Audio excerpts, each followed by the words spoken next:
Did you know in the United States there's a tree in rural Alabama that's said to scream at night, but only when someone's buried beneath it? In 1993, 16-year-old Chloe Bowers vanished near her grandparents' farm in Clark County. Search parties combed the woods for days, but found nothing except her bike leaning against a tall oak tree. Locals whispered about the tree, said it was cursed.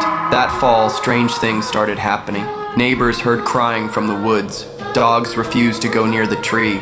And one night, Chloe's grandfather swore he heard her voice, whispering his name from under the ground. The sheriff dismissed it, but the family was never the same. 10 years later, in 2003, a violent storm uprooted the tree. Beneath its roots, they found bones. Forensics confirmed it was Chloe. Her skull had a hairline fracture. The death was ruled an accident, but no one could explain how she got buried under the tree. After that, people started calling it the Screaming Tree. To this day, hikers report a girl's voice crying for help near that spot, and some say, if you knock on the stump 3 times, you'll hear her scream from underground, but whatever you do, don't knock back. Did you know in the United States there's a toll booth on Route 46 in New Jersey where a woman collects tolls, even though she died in 1978? It happened one foggy night in November. A woman named Doris Langley, 42, was working the night shift alone at booth number 3. Around 2:17 a.m., a man in a green Pontiac rolled up, refused to pay the toll, and sped off, clipping the booth. Doris stepped out to radio for help and was hit by a passing truck. Her body was never found. Only her headset and one shoe remained. The next night, a different worker reported hearing the toll drawer opening and closing on its own. Over the years, dozens of drivers have handed cash to a woman in that booth. Short, gray uniform, red lipstick, only to realize no one was inside when they pulled forward. Some say if you drive through without paying, your radio goes silent, and you hear a woman's voice whisper, "You didn't pay, now you'll pay forever." The state shut down booth number 3 in 2009. But at night, people still see the red light flicker on, and the drawer slowly slide open. Did you know in the United States there's a mile marker in Arizona that doesn't show up on any map, and if you stop there, you might never leave? In 2011, 26-year-old college student Elijah Brown was driving alone from Phoenix to Flagstaff after a late-night party. Around 2:47 a.m., he called his sister, panicked, saying, "There's a mile marker that says 321, but it's not on GPS. I swear I passed it 3 times. I'm stuck in a loop." The call ended abruptly. His phone kept pinging the same highway stretch for exactly 10 hours. When police finally found his car, it was empty. Engine off, door open, right next to mile marker 321, which doesn't officially exist. 3 months later, a trucker named Joey Larkin reported seeing a man standing barefoot by that same marker. His clothes were torn, eyes wide, whispering, "Don't stop, don't ever stop." When shown a photo, Joey confirmed it was Elijah.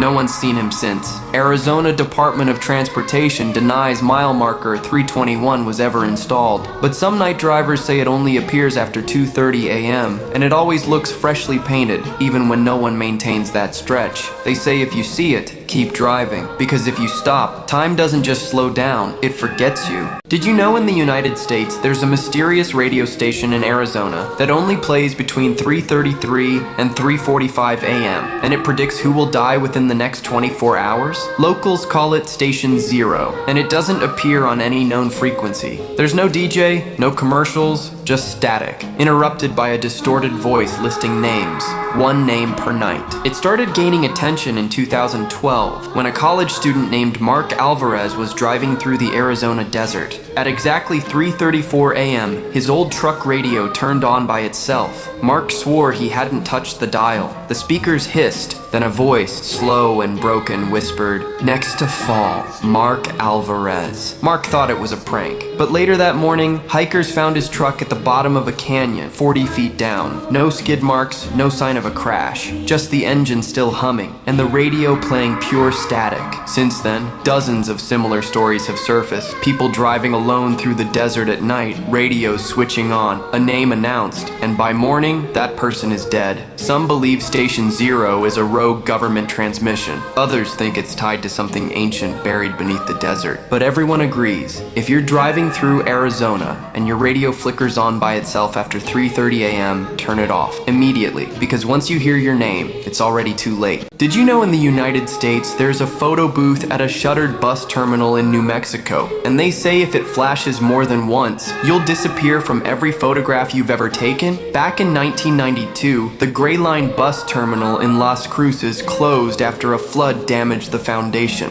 but the old coin-operated photo booth inside remained oddly untouched. No mold, no rust, still operational. The locals called it Booth 5A, and for a while, teens would sneak in just to take creepy Polaroids as dares. That is, until 17-year-old Mia Sanchez vanished. Her friend Tyler said she got in the booth, put in a quarter, and smiled for the flash, but the machine flashed twice. The curtain never opened again. When Tyler pulled it back, she was gone. No Mia, no sound. Just one photo, slowly developing. It was a picture of the empty booth, and behind it, dozens of blurred faces pressed against the inside of the glass. Police dismissed it as a runaway case, but something strange happened. Mia's school yearbook photos faded, just blank spots where her face used to be. Family portraits, vacation pictures, even her baby photos lost her image entirely. It was like she'd never existed. Today, the bus terminal is fenced off, but people still break in, some out of curiosity, others chasing something they lost. But locals say the booth still works. Just don't let it flash twice, because if it does, the world forgets you ever lived. Did you know in the United States, in a quiet Texas town, there's an abandoned house where an old radio still plays, even though it's not plugged in? Locals say it's been broadcasting for decades, always from the attic.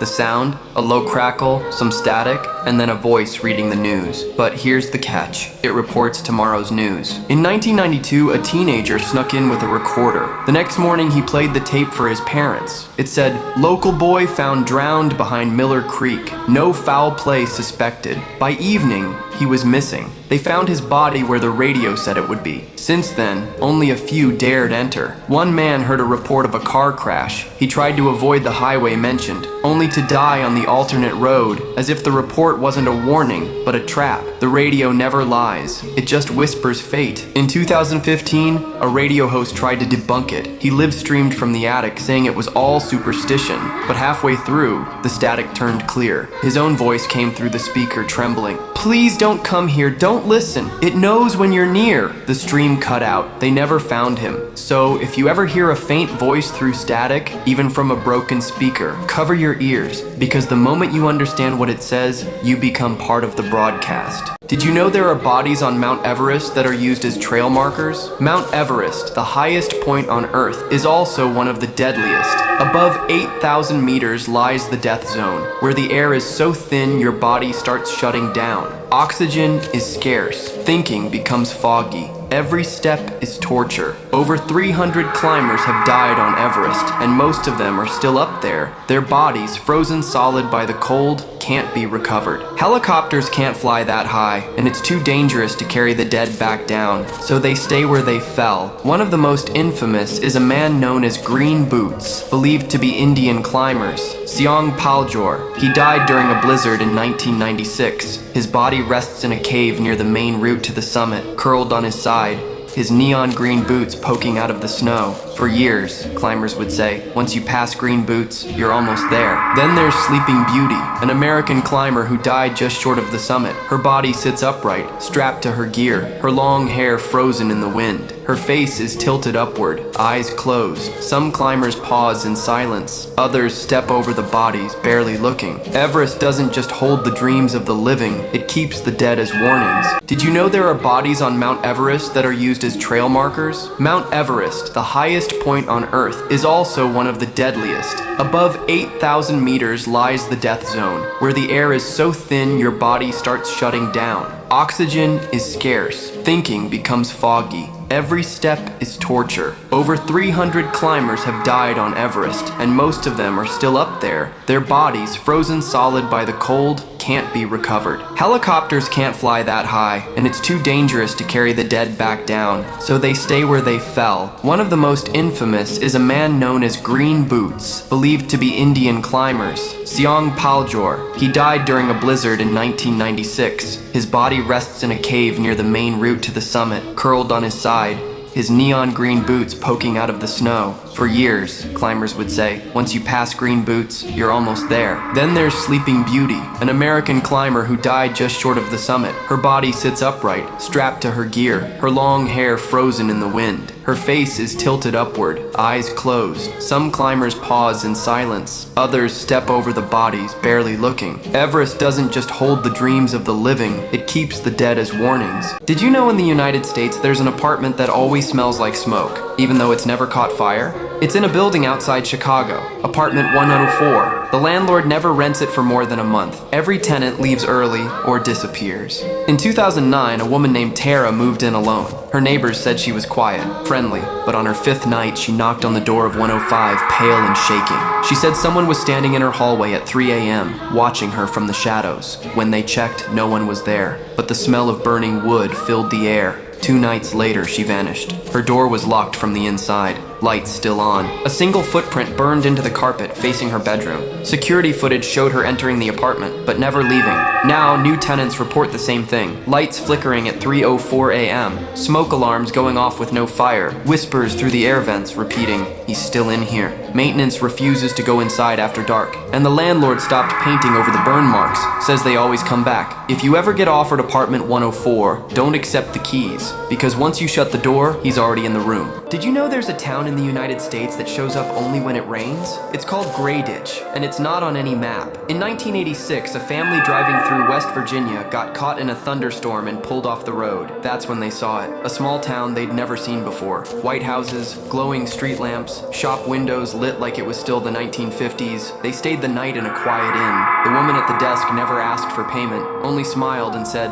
"We're glad you came back." In the morning, the town was gone, just trees and mud where streets had been. Their car was still parked on gravel, but their tires were soaked with ash. They tried to return, again and again, but could never find it. Over the years, hikers and storm chasers have reported glimpses of Gray Ditch, always during heavy rain, a gas station that wasn't there before, a diner playing music from a jukebox no one owns anymore, but those who step inside, most don't return. One girl who did come back was found wandering a highway miles away whispering, "They remembered me." Her fingernails were gone, and her shoes were full of water. If you're ever caught in a storm and see a glowing town where there shouldn't be one, don't stop, because Gray Ditch remembers every soul it once had, and it's always raining there.